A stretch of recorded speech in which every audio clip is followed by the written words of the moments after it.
He thought he had discarded a broken woman. He thought his life was perfect with a supermodel on his arm and a CEO title on his door. But Liam Cole made one fatal miscalculation. He underestimated the woman who built him. Just as he was laughing in her face on the red carpet, the sky tore open. A custom Gulfstream helicopter didn't just land, it silenced the city. And stepping out wasn't just a billionaire, it was the man who was about to make Liam regret the day he was born. She wasn't just his ex-wife anymore. She was the mother of an heir, and she had an army behind her. You do not want to miss how this ends. The sound of the pen scratching against the paper sounded like a scream in the quiet lawyer's office. It was a sterile room in downtown Manhattan, overlooking the grey sludge of a rainy Tuesday. Audrey Miller didn't look up as she signed her name. She kept her eyes focused on the ink, watching it dry, solidifying the end of 7 years. 7 years of supporting him while he finished his MBA. 7 years of editing his proposals late into the night. 7 years of cheap ramen so he could buy Italian suits to look the part. "There," Liam Cole said, snatching the papers away the moment her pen lifted. He didn't look at her. He was looking at his reflection in the window, adjusting the collar of his bespoke Tom Ford suit, a suit Audrey had bought him with her bonus last Christmas. Finally. Honestly, Audrey, this took longer than it needed to. My legal team billable hours are insane. Audrey finally looked up. Her face was pale, dark circles bruising the skin under her eyes. She felt a wave of nausea roll through her, but she swallowed it down. I just wanted to make sure I wasn't signing away the rights to my own designs, Liam. The house concepts, the Glass Horizon project. You listed them as marital assets. Liam laughed, a cold, sharp sound. Assets? Audrey, those were scribbles. I turned them into business. I'm the one who sold them to the board. You were just doodling. Be grateful I'm letting you keep your car. It's a junker, but it's yours. He stood up, checking his Rolex Submariner. I have to go. Sasha is waiting downstairs in the Aston Martin. We have a fitting for the engagement party. The name hit Audrey like a physical blow. Sasha Vane, the 22-year-old runway model who had graced the cover of Vogue last month. The woman Liam had been mentoring for 6 months before he suddenly decided he needed to find himself outside of his marriage. You're getting engaged? Audrey whispered, her voice cracking. We've been divorced for 30 seconds. Why wait? Liam smirked, grabbing his briefcase. Success loves speed, Audrey. You never understood that. You were always too slow, too cautious, too domestic. Sasha fits my future. You were barely enough for my past. He walked out without looking back. Audrey sat in the silence for a long time. She placed a hand on her stomach. The nausea wasn't just stress. She hadn't told him. She had found out yesterday morning, holding a plastic stick in a shaking hand in the bathroom of the small studio apartment she was now renting. She was pregnant. Liam had always said he didn't want kids. Not yet, he'd say. Not until I make my first 10 million. Now he was engaged to a supermodel, and Audrey was alone, unemployed, blacklisted from the major firms because Liam had spread rumors about her being unstable and carrying the child of a man who looked at her like she was trash. She walked out of the office and into the rain. A massive billboard in Times Square caught her eye. It was an ad for Cole & Vane luxury real estate. Liam's face, airbrushed to perfection, next to Sasha's striking, predatory beauty. The tagline read, "Perfection belongs to the bold." Audrey pulled her coat tighter. She had $40 in her bank account. She had a baby on the way. And she had a fire igniting in her chest that she hadn't felt in years. Perfection belongs to the bold, she thought, wiping rain from her cheek. No, Liam. Survival belongs to the bold. And I'm going to survive you. 3 months later. The nausea had passed, replaced by a strange, ferocious hunger, and a small, barely noticeable bump that Audrey hid under oversized sweaters. She was working freelance now, using a pseudonym, AM Designs, doing grunt work for smaller contractors. It was humiliating, considering she had practically designed the architecture for Liam's entire real estate empire, but it paid for groceries and prenatal vitamins. It was a Tuesday afternoon when the courier arrived at her tiny apartment in Brooklyn. He wasn't a regular mailman. He was wearing a uniform with a gold crest, and he held a velvet envelope. "Audrey Miller?" he asked. "Yes." "Delivery from the executive office of the Helios Group." Audrey frowned. The Helios Group was the most powerful conglomerate in the world. They dealt in aerospace, private defense, and luxury aviation. Their CEO was a ghost, Damon Hunt, a man who was rumored to be a billionaire 3 times over, who spent more time in the air than on the ground. She took the envelope. Inside was a heavy cardstock invitation, embossed with gold leaf. "You are cordially invited to the Obsidian Gala, celebrating the launch of the Hunt Stream G700. Venue, the Pierre Hotel, Grand Ballroom. Saturday, 8:00 p.m. There was a handwritten note clipped to the back. "Ms. Miller, I reviewed the blueprints for the Glass Horizon complex. The structural integrity was brilliant. The aesthetic was transcendent. I was told Liam Cole designed it. Then I looked at the revision logs. I saw your initials on every foundational edit. I don't like liars, and I don't like wasted talent. Come to the gala.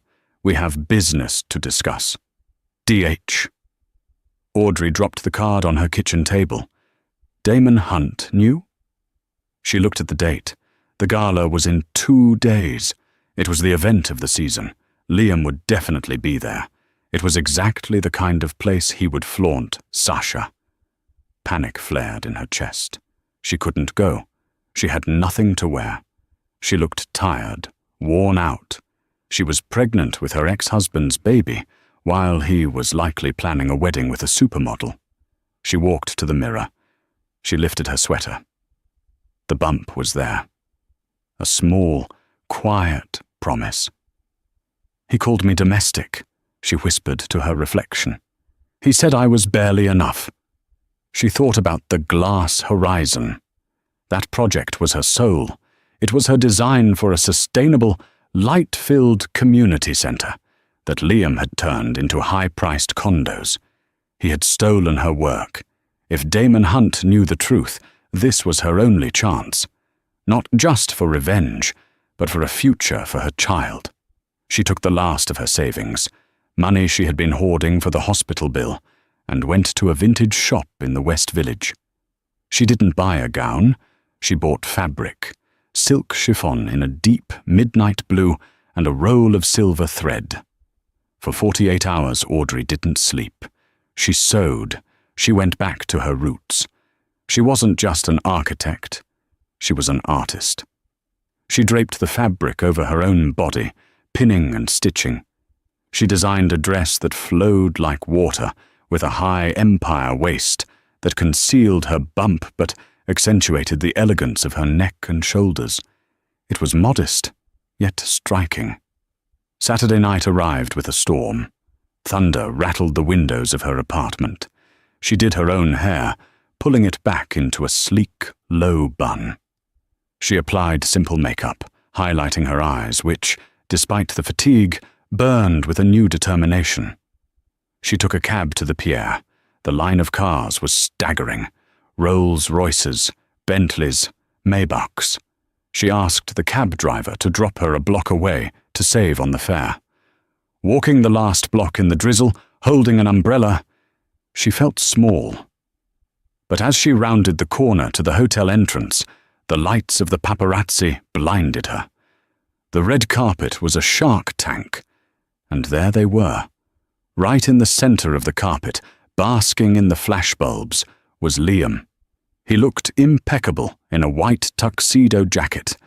Hanging on his arm was Sasha Vane. Sasha was wearing a dress that was barely there. Sheer diamonds and gold mesh. It was stunning, aggressive, and screamed money. She looked like a trophy. Liam looked like the hunter who had bagged her. The reporters were shouting questions.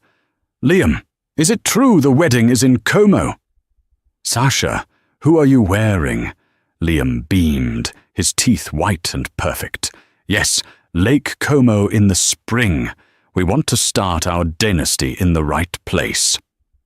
Audrey took a breath and stepped onto the red carpet. She wasn't famous. The cameras didn't click for her initially. She was just a woman in a blue dress. She tried to slip past them, heading for the entrance. But Liam saw her. His smile dropped. He nudged Sasha, pointing. "Well, well," Liam called out, his voice loud enough to carry over the crowd. The reporters quieted down, sensing drama. "If it isn't the past." Sasha turned, her eyes scanning Audrey up and down with a look of pure disdain. "Oh, is this the first wife? The one who did the doodles?" Liam laughed, stepping away from the press line to block Audrey's path. "Audrey, I didn't know they were letting the general public in tonight. Did you win a radio contest? Or are you catering?" A few photographers snickered. Flashbulbs popped, capturing Audrey's humiliation. "I was invited, Liam," Audrey said, her voice steady, though her hands trembled. "Invited?" Sasha laughed, a high, tinkling sound. "By who?" "The janitorial staff. Look at her dress, Liam. It looks like she made it out of curtains. It's so sad." "Go home, Audrey," Liam hissed, leaning in close, his breath smelling of expensive scotch. "You're embarrassing yourself. You don't belong here. You never did. Look at you. You look tired. You look old. Just leave before security escorts you out." Audrey clutched her purse. The urge to run was overwhelming. He was right. She was out of her depth. She was surrounded by sharks, and she was bleeding. "She's not going anywhere." The voice didn't come from the red carpet. It came from the sky. A low, thrumming sound vibrated in their chests. The wind picked up, whipping Sasha's hair into her face. The crowd looked up. Descending from the dark clouds, cutting through the rain, was a helicopter. But not just any helicopter. It was a matte black, military-grade executive chopper, sleek and terrifying, the side emblazoned with a gold H. It ignored the designated helipad on the roof. It hovered directly over the open plaza in front of the hotel, the downdraft forcing the paparazzi to brace themselves. Liam's hair was blown into a mess. Sasha shrieked, holding her dress down. The helicopter touched down with surgical precision right on the red carpet, crushing the velvet ropes. The door slid open. 2 bodyguards the size of vending machines stepped out first. Then a man emerged. He was tall, over 6'4". He wore a black suit that cost more than Liam's entire real estate portfolio. He had dark hair, slightly graying at the temples, and eyes that looked like shattered ice. A hush fell over the crowd. "That's Damon Hunt," a photographer whispered. "The Jet King." Damon didn't look at the cameras. He didn't look at Liam. He walked straight toward Audrey. The crowd parted like the Red Sea. He stopped in front of her. He looked at her homemade dress, then at her face. His expression was unreadable, terrifyingly stoic. "You're late," Damon said. His voice was deep, a baritone that seemed to rattle Audrey's bones. The traffic," Audrey stammered. Damon turned his head slowly, his gaze finally landing on Liam. Liam, usually so confident, looked suddenly small. He straightened his tie nervously. "Mr. Hunt," Liam said, extending a hand. "Profound honor. I'm Liam Cole. We've been trying to get a meeting with your acquisitions department regarding the—" Damon didn't take the hand. He didn't even blink. "You're in my way." Liam froze. Excuse me?" "You are standing in the way of my guest of honor," Damon said, loud enough for every camera to pick up. He turned back to Audrey and offered his arm. Unlike Liam's aggressive grip, Damon's gesture was courtly, respectful. "Shall we, Ms. Miller?" Damon asked. "The board is waiting for you. We can't start the presentation without the lead architect." Audrey stared at him. Then she looked at Liam. Liam's mouth was hanging open. Sasha looked furious. Audrey took Damon's arm. "Yes, Mr. Hunt, we shall." As Damon led her up the stairs, past the stunned ex-husband and the fuming model, he leaned down and whispered in her ear, "Nice dress. But next time, let me send the car. My heir shouldn't be walking in the rain." Audrey stumbled. She looked up at him in shock. He knew. The grand ballroom of the Pierre was a galaxy of crystal chandeliers and old money. The air smelled of expensive perfume, truffle oil, and quiet judgment. As Damon Hunt escorted Audrey into the room, the hum of conversation died instantly. It was as if someone had cut the power. Audrey felt the weight of 100 pairs of eyes. She gripped Damon's arm tighter, her knuckles white against the dark fabric of his suit. "Keep your head up," Damon murmured, his voice low and vibrating against her side. "You built the concepts that half the people in this room are trying to invest in. You are the most valuable person here." "You called my baby your heir," Audrey whispered back, barely moving her lips. "Why did you say that?" Damon didn't look at her. He kept his eyes scanning the room, nodding acknowledgement to a senator and a tech mogul. "Because Liam Cole is a shark. If he smells blood, if he knows you are pregnant and vulnerable, he will tear you apart. He will sue for custody just to spite you. But if the world thinks that child belongs to the Helios Empire, he won't touch you. Sharks don't attack leviathans, Audrey." Audrey's breath hitched. He was protecting her. A man she had never met until 10 minutes ago was offering her a shield she hadn't known she needed. "Why?" she asked. "Because I hate thieves," Damon said simply. "And I need the best architect in New York for what comes next." Before she could respond, the crowd parted again. Liam and Sasha had made it inside. Liam looked flushed, his composure cracking. He abandoned Sasha by the champagne fountain and marched straight toward Damon and Audrey. "Damon," Liam said, his voice tight, trying to sound authoritative but failing. "We need to clear up a misunderstanding. Audrey is my ex-wife. She has a history of mental instability. I don't know what she's told you, but bringing her here reflects poorly on the Helios brand." Damon stopped. He slowly turned his entire body to face Liam. He looked at Liam with the boredom of a man watching a fly buzz against a window pane. "Instability?" Damon repeated. "Yes," Liam pressed, gaining confidence. "She couldn't handle the pressure of our marriage. She had delusions of grandeur, claiming my work was hers. It was sad, really." Damon reached into his jacket pocket and pulled out a folded square of blue paper.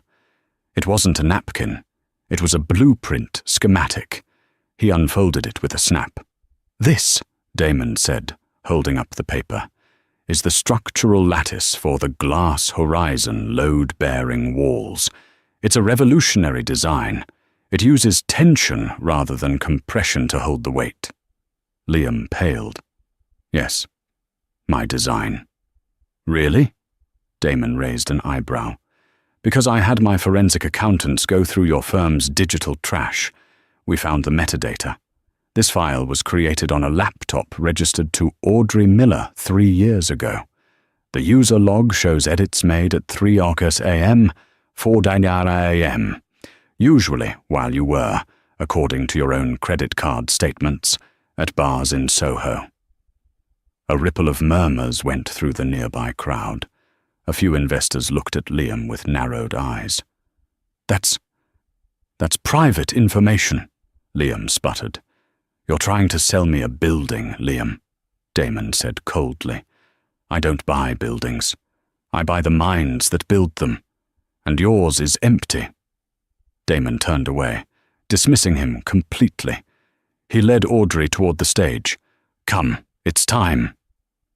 They walked up the stairs to the podium. The microphone was waiting. Damon adjusted it, the feedback whine silencing the few remaining whispers. Ladies and gentlemen, Damon announced, his voice booming. Tonight we were supposed to launch a jet.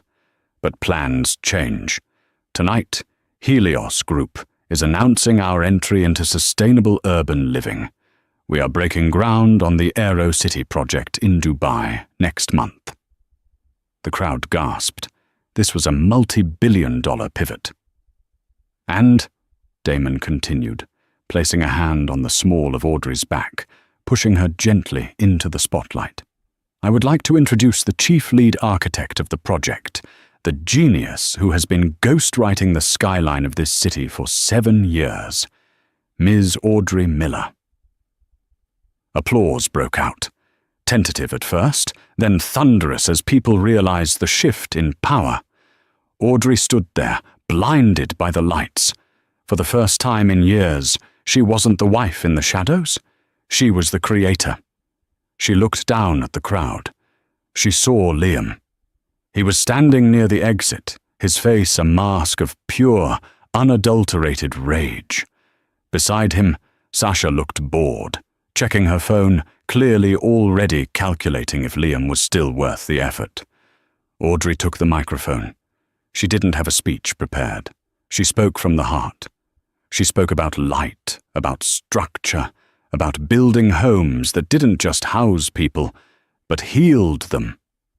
When she finished, the room erupted. As she stepped off the stage, adrenaline coursing through her, the nausea returned. The room spun, the stress, the lights, the pregnancy. It was too much. Her knees buckled. She didn't hit the floor. Damon caught her. His arms were iron bands.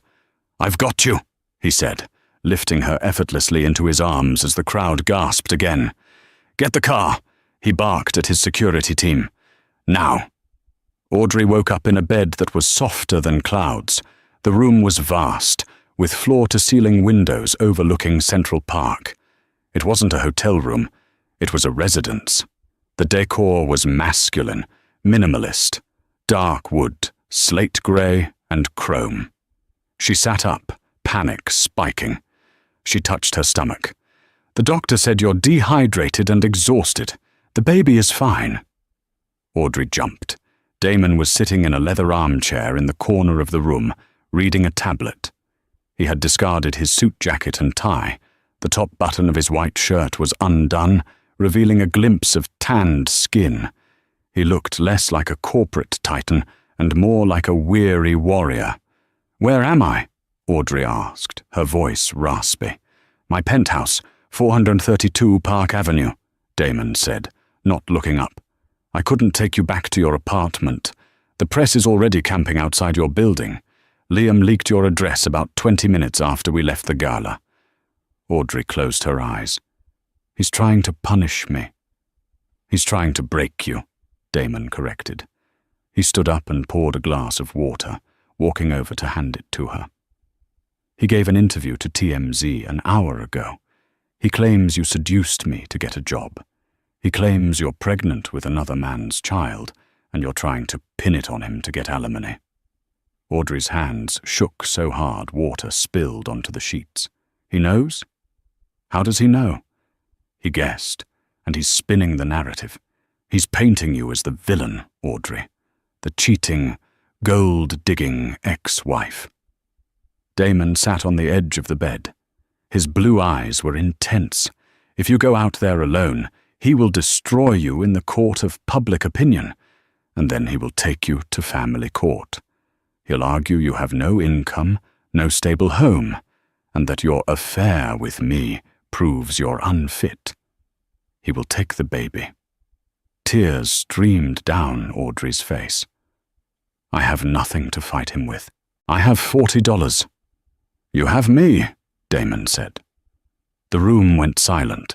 The city lights twinkled indifferently outside. What? Audrey whispered. I need something too, Audrey, Damon said, his voice dropping to a businesslike cadence, though his eyes remained soft. My board of directors is old-fashioned. They are nervous about the Dubai project. They think I'm too reckless, too much of a Playboy bachelor to handle a $1 trillion infrastructure deal. They want to see stability. They want a family man. He leaned in closer. I propose a contract, a marriage, on paper. Audrey stared at him, stunned. You want me to fake marry you? I want us to help each other, Damon corrected. You become Mrs. Damon Hunt. Immediate access to my legal team, my security, my assets. Liam can't sue a billionaire's wife for being unstable and broke. We claim the child is mine. We say we've been seeing each other privately for months. It explains the divorce. It explains the pregnancy. It makes Liam look like the bitter ex. And in return, Audrey asked, her heart pounding against her ribs. In return, you design the Aero City. You give me the stability my board needs to sign the check. We stay married for 2 years. Then we divorce quietly. You get $100 million settlement and full custody. I get my city. It was insanity. It was a lie. But as Audrey thought about Liam's smirk, about Sasha's cruelty, and about the tiny life growing inside her that deserved a fortress to grow up in, it felt like the only choice. He will know it's a lie, Audrey said. Liam knows the timeline. Liam knows what we tell him, Damon said darkly. But we have to sell it. We have to make the world believe it, starting tomorrow. What happens tomorrow? Tomorrow, Damon said, standing up and walking to the window, looking out at his empire. Tomorrow we go to Tiffany's to buy a ring that will make Sasha Vane's diamond look like broken glass. And then we go to brunch where Liam is meeting his investors. Audrey looked at his broad back. This man was dangerous. He was manipulative, but he was on her side. Damon. He turned back. Why me? You could hire an actress, a model. Damon looked at her for a long moment. A shadow passed over his face, something ancient and painful. Because, Audrey, I know what it's like to have someone steal your legacy, and I promised myself if I ever saw it happening again, I'd burn the thief to the ground. He didn't explain further. He just nodded at the door. Get some sleep. The war starts at 9 a.m. Audrey lay back down, her hand on her stomach. She was entering a golden cage, but for the first time in her life, she felt like she held the key. The morning sun hit the pavement of Fifth Avenue, but it felt cold compared to the ice Damon Hunt was about to put on Audrey's finger. They were in the private viewing room of Harry Winston. It was a hushed, velvet-lined sanctuary where the price tags were never displayed, because if you had to ask, you were in the wrong room. The jeweler, a man named Mr. Sterling with white gloves and a monocle that wasn't for show, placed a black velvet tray on the mahogany table. Mr. Hunt, Sterling murmured. As requested. The Midnight Collection. Audrey stared. The rings were massive, but one stood out. It wasn't a traditional white diamond. It was a sapphire, deep and dark as the ocean, surrounded by a halo of rare, pink diamonds. It looked like a galaxy trapped in stone. That one, Damon said immediately. He didn't ask Audrey. He knew. He picked it up. He took Audrey's left hand. His touch was warm, contrasting with the cold metal of the ring. He slid it onto her finger. It fit perfectly. You knew my ring size? Audrey asked, her voice trembling. I know everything about my investments, Damon said, though his thumb lingered on her knuckle, rubbing it gently. This ring belonged to my grandmother. She was the only woman my grandfather ever feared. It's not just jewelry, Audrey. It's armor. Wear it like a weapon. Audrey looked at the stone. It felt heavy. Real. For a second, looking into Damon's eyes, the lines between the lie and reality blurred. He looked at her with an intensity that made her breath catch. "Now," Damon said, dropping her hand and checking his watch. "Brunch." Le Coucou was the place to be seen on a Sunday in New York. It was also, not coincidentally, where Liam Cole was currently holding a high-stakes meeting with the investors for his new venture, Cole Towers. Damon's security team had done the recon. They knew exactly which table Liam had reserved, the center booth, the power seat. When Damon and Audrey walked in, the restaurant didn't just go quiet, the atmosphere shifted. It was the presence of true power. Damon walked with a predator's grace, and Audrey, wearing a cream-colored cashmere dress that cost more than Liam's car, walked beside him, her hand resting on his forearm, the sapphire ring catching every light in the room. The hostess, flustered, tried to lead them to a private corner. "No," Damon said calmly. "We'll take that table." He pointed to an empty table right next to Liam's booth. They sat. Liam was mid-sentence, pitching a concept that sounded suspiciously like one of Audrey's old ideas. He froze when he saw them. Sasha wasn't there. This was business. Liam was with 3 older men in grey suits, the investors. "Audrey?" Liam choked out. He looked at the ring. His eyes bulged. What is that?" "It's a ring, Liam," Audrey said, surprised by how steady her voice was. "I assume you remember what those look like, though you usually prefer them to be temporary." One of the investors, a heavy-set man named Mr. Henderson, looked from Liam to Damon. "Mr. Hunt. Damon Hunt." Damon didn't look at the man. He picked up the menu. "The Eggs Benedict is acceptable here, darling," he said to Audrey. "Though not as good as what we had in Paris." "Mr. Hunt!" Mr. Henderson stood up, practically tripping over his chair to get to their table. "I'm Jim Henderson.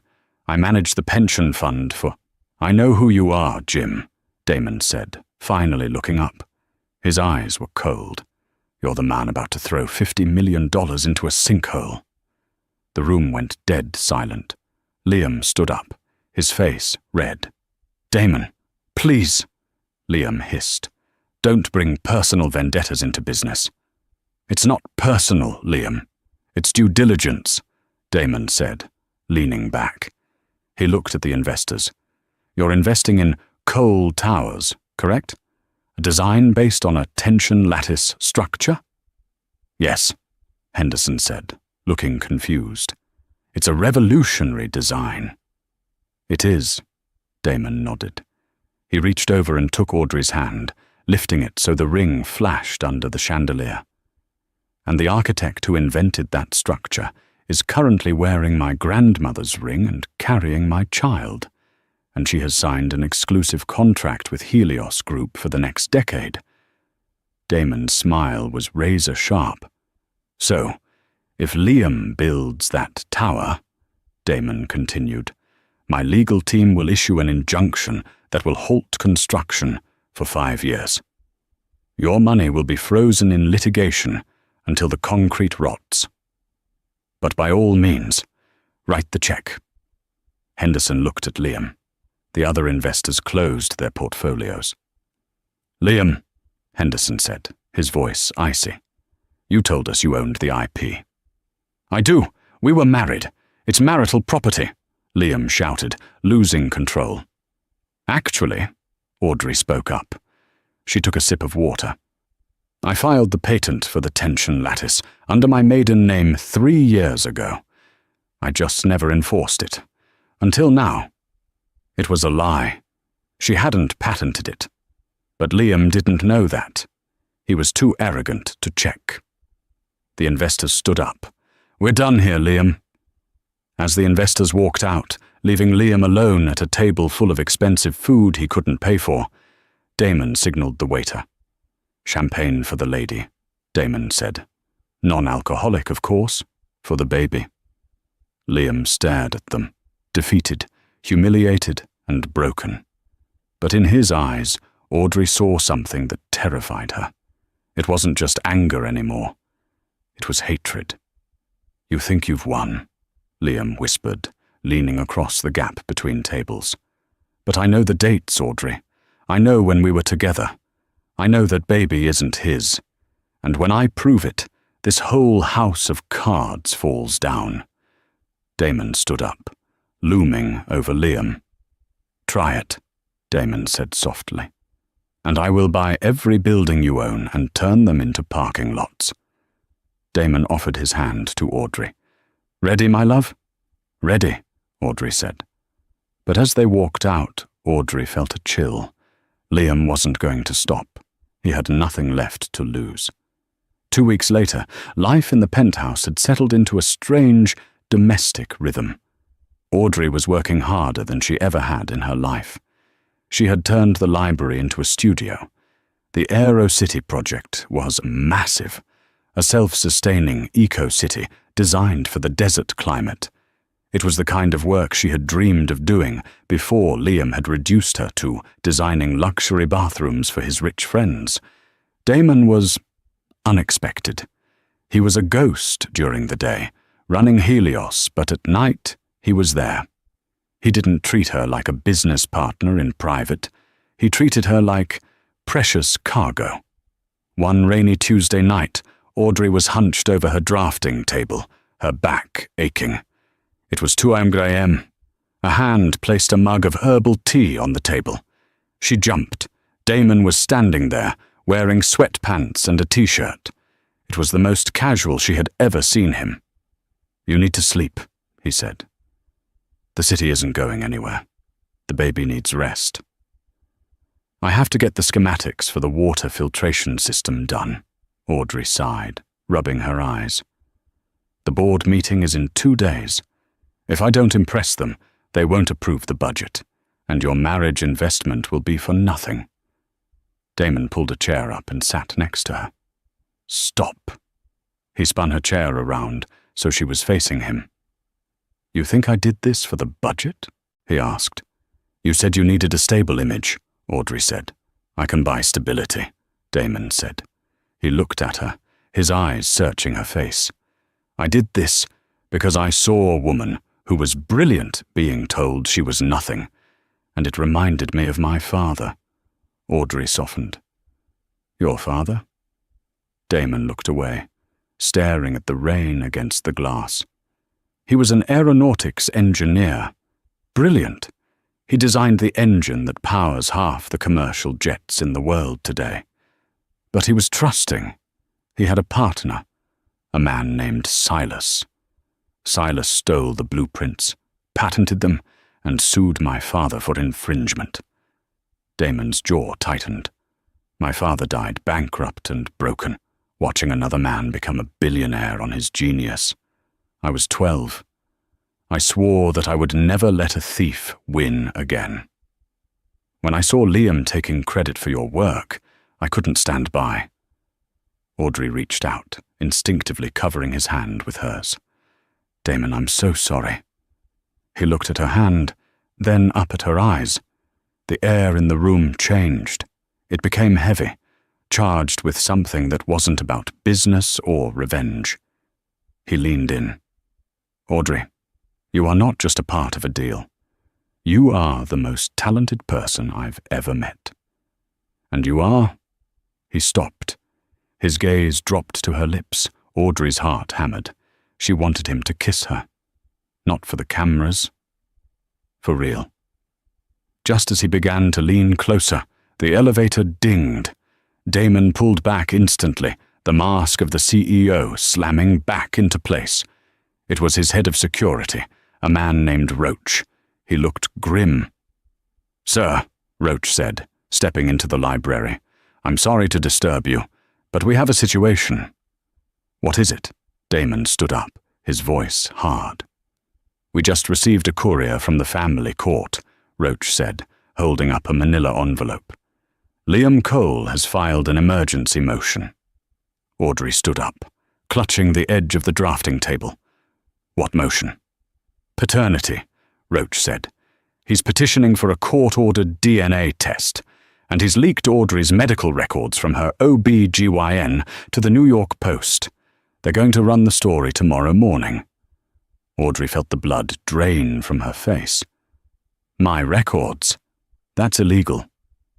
He doesn't care, Damon said. He took the envelope from Roach and ripped it open. He scanned the documents. He claims the conception date on the ultrasound proves the baby is his, not mine. If the world finds out the baby is his, Audrey whispered, the lie falls apart. The board will fire you for fraud. You'll lose the Dubai deal. And you, Damon said, looking at her with a terrifying intensity, will lose the baby. Liam is asking for full custody on the grounds that you are mentally unstable and engaging in a fraudulent conspiracy. Audrey swayed. We can't let him do this. We won't, Damon said. He tossed the papers onto the desk. Roach, get the car. We're going to the Hamptons. The Hamptons? Audrey asked. Now? It's 2 a.m. We need to get out of the city before the press surrounds the building, Damon said. And we need to prepare. Liam wants a war? I'm going to give him a nuclear winter. But the DNA test, Audrey cried. We can't fake a DNA test, Damon. Biology doesn't lie. Damon walked over to her. He grabbed her shoulders. Audrey, listen to me. I own the lab that processes 70% of the DNA tests in this state. Audrey stared at him. What? I told you, Damon said, his eyes dark and dangerous. I don't play fair. I play to win. But to do this, to alter the record, it's a felony. If we do this, there is no going back. We are partners in crime, real crime. He paused, searching her face. Are you in? Audrey thought about Liam taking her baby. She thought about Sasha raising her child.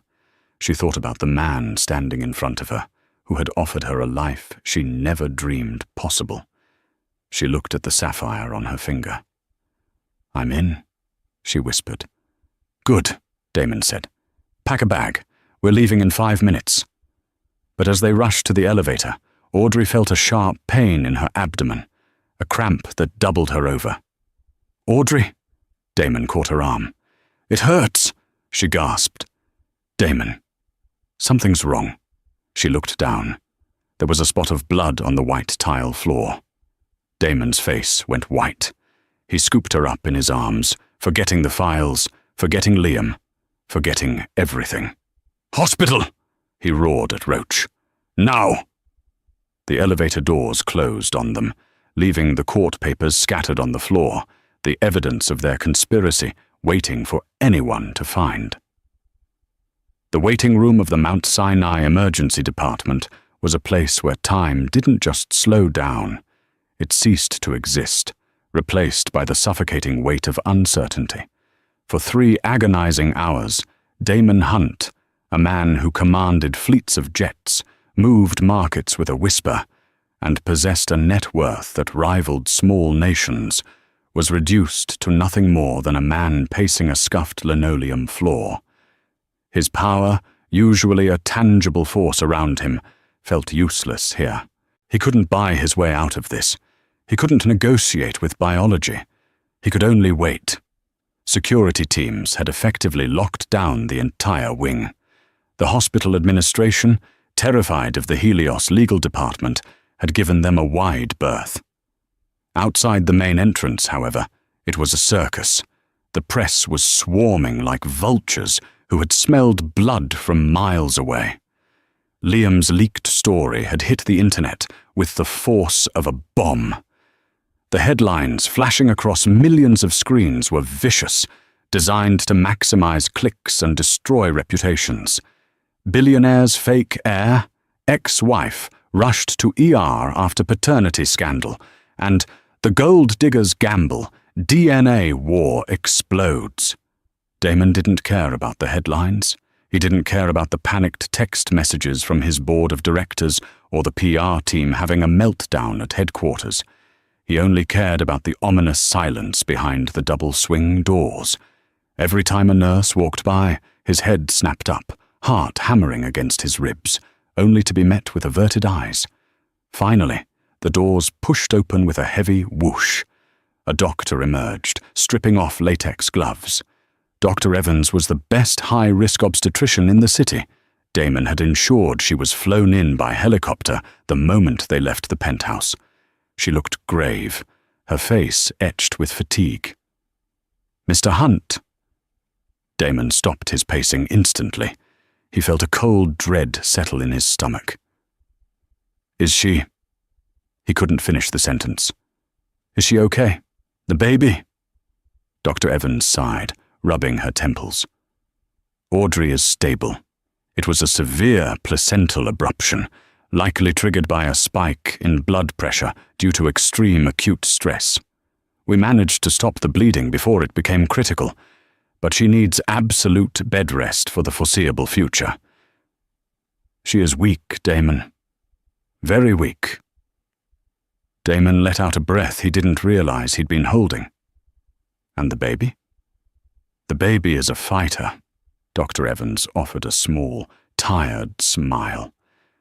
"The fetal heart rate dropped significantly during the intake, which was terrifying, but it has stabilized. He's hanging on, but it was a close call. Too close. Another 20 minutes, and we would be having a very different conversation." Damon nodded, his jaw tightening until it ached. Liam had done this. Liam, with his petty jealousy and vindictive leaks, had almost killed them. "Can I see her?" Damon asked, his voice rough. "Briefly. She's awake and she's asking for you, but do not upset her. No business talk. No stress." Damon walked into the dim hospital room. The only light came from the glowing monitors that beeped in a steady, hypnotic rhythm. Audrey looked tiny in the hospital bed, her skin almost translucent against the white sheets. Wires and tubes seemed to engulf her small frame. She turned her head slowly as he entered. She looked pale, exhausted, but her eyes, those resilient, intelligent eyes, were fierce. "Damon," she whispered, her voice barely a scratch in the silence. He sat by the bed, taking her hand carefully, as if she were made of glass. "I'm here. You're safe. The baby is safe." Tears leaked from the corners of her eyes, tracking hot paths down her temples. "Liam won't stop," she said, her voice trembling. "He almost killed us, Damon. The stress, the reporters at the apartment. He did this. He won't stop until he takes the baby." "I know," Damon said. He squeezed her hand. His voice was no longer the smooth baritone of a businessman. It was cold, hard, and final. It was the voice of an executioner sharpening his blade. "Rest, Audrey. Do not think about Liam. By the time you wake up, Liam Cole will not be a problem. He will be a memory." "What are you going to do?" she asked, fear flickering in her gaze. "You can't fight the DNA test. It's science." "I'm going to tell the truth," Damon said, his face unreadable. Audrey's eyes widened in panic. "But the timeline, the DNA. If you tell the truth, we lose everything. The contract, the company, your reputation." "Trust me," Damon said, leaning down to kiss her forehead. His lips were warm against her cool skin. "Just trust me. I have never lost a war, and I don't intend to start now." He stood up and walked out of the room without looking back. Outside, his head of security, Roach, was waiting. "Get the jet ready," Damon ordered. "And get the legal team. I want the press conference at JFK in 3 hours. Invite everyone.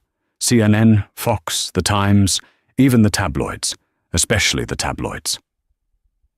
The next morning, the press conference. Damon didn't hold the press conference at a sterile hotel ballroom or a corporate office. He held it on the tarmac of JFK Airport, directly in front of the massive Helios private hangar. The wind whipped across the concrete, smelling of jet fuel and rain. Behind him stood the sleek, matte black Gulfstream G700, the symbol of his unreachable power. Every news outlet in the world seemed to be there. The sea of cameras and satellite trucks was immense, and right in the front row, standing with his lawyer and looking smugly victorious, was Liam Cole. Liam wore a suit that was too shiny, his face glowing with the anticipation of his final triumph. He thought Damon was about to capitulate. He thought the billionaire was about to admit defeat, pay him off, and beg for silence. Damon walked up to the podium. He looked tired, unshaven, wearing the same clothes from the hospital. He didn't look like a polished CEO. He looked like a man who had walked through fire. He gripped the sides of the podium, his knuckles white.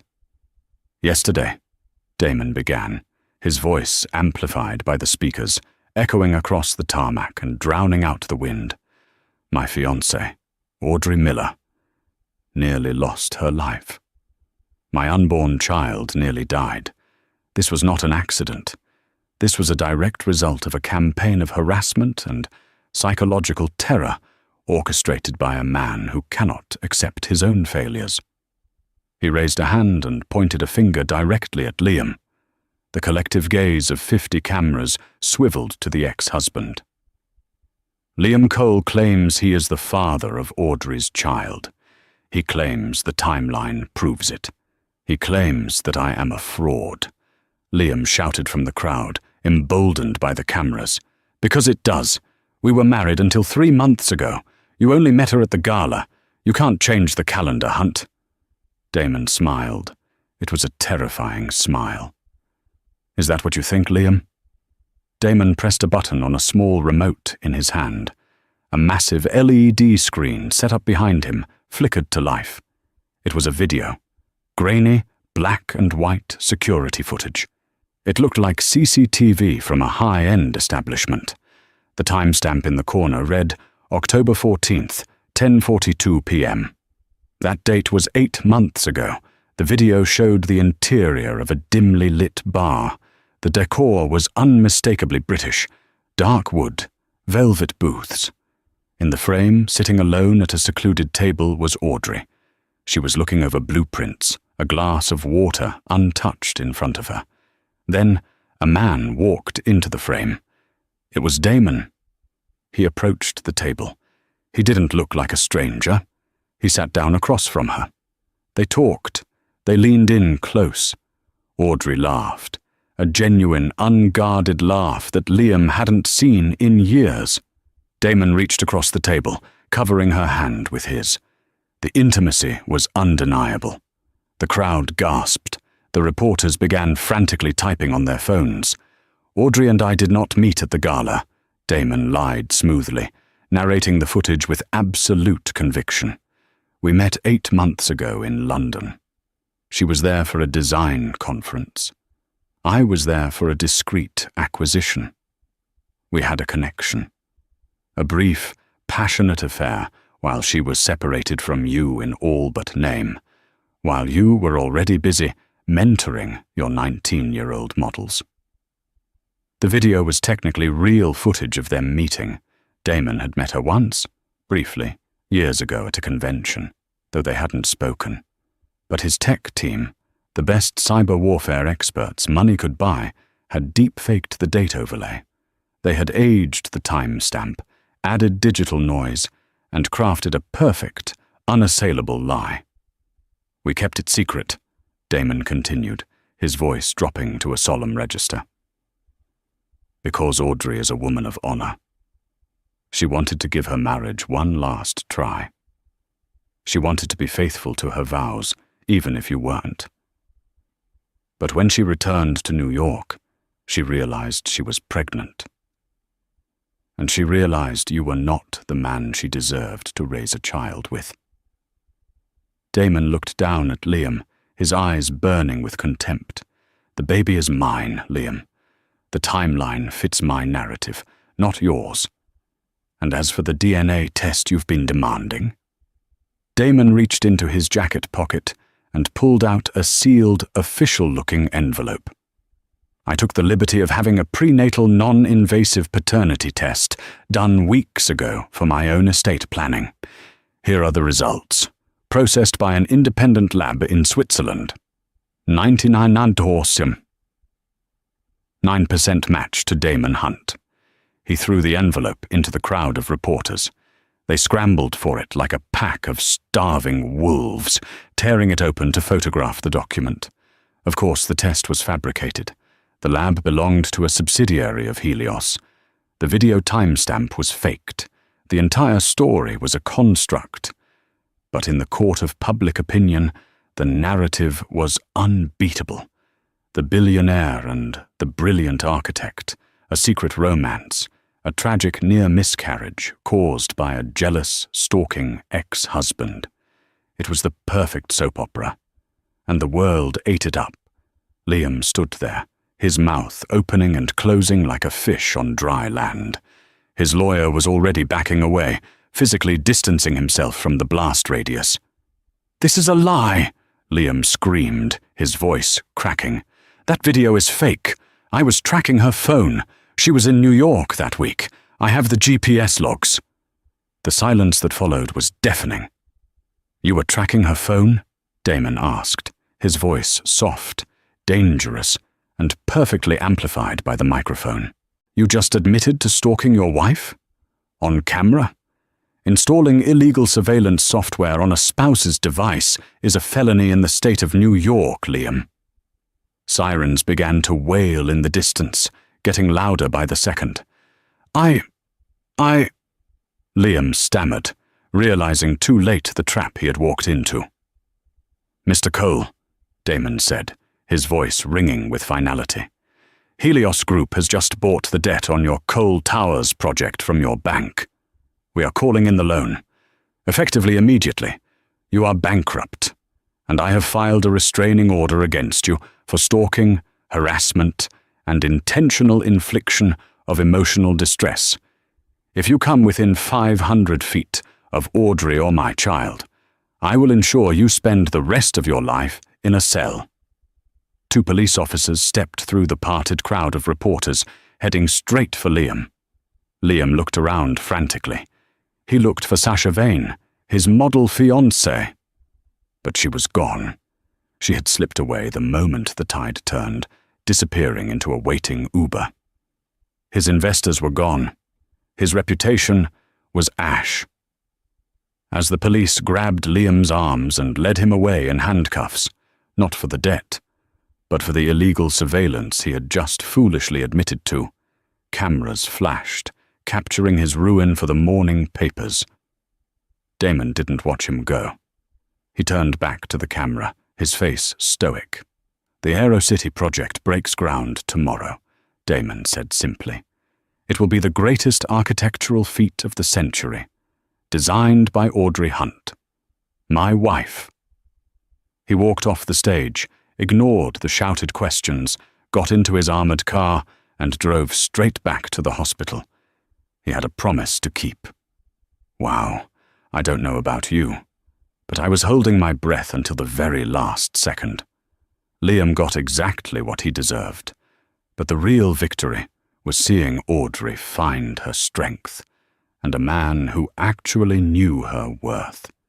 It just goes to show that sometimes, when your life falls apart, it's actually falling into place. If you enjoyed this story of revenge, redemption, and billionaire justice, please smash that like button. It really helps the channel grow. And if you want more stories like this, hit subscribe and turn on the notification bell so you never miss a drama. What did you think of Damon's plan? Was it genius or too risky? Let me know in the comments below. Thanks for watching, and I'll see you in the next video.